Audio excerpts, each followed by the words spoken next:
Butter boards are a thing that's really trending right now. And if you haven't seen them, they're really a cool concept, but it's basically all kinds of different butters, like butter spread on a board and then topped with all different kinds of things. I'm gonna show you one of my favorite versions a little bit later, but right now it's pumpkin season. So I thought, why not some pumpkin butter? I just made pumpkin butter.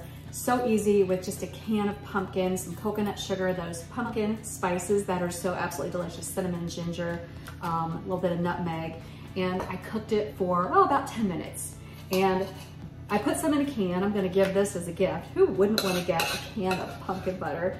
But then the rest is gonna go on my board, and I'm gonna show you how to present.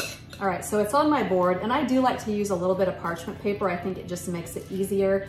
And you can put something on the underside of your parchment just to help it stick. And then just spread it around, and you kind of want swirls.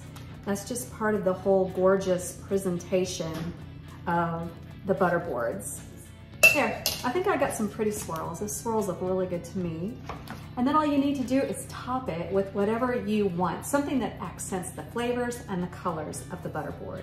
And I'm gonna use some black sesame seeds because it's spooky season, right? So little black sesame seeds. And I'm gonna keep this one really simple with just the black sesame seeds. I like a little bit of crunch on a butter board. You've gotta have texture. And then I have here some pomegranate seeds.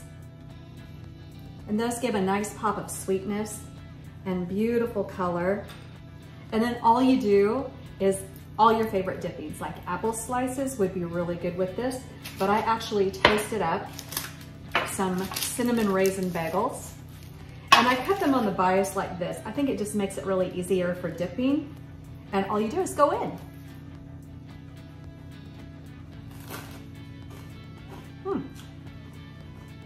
That's really good. Wow. All right. Such a pretty butter board. Give it a try. Recipes on TaylorKitchen.net.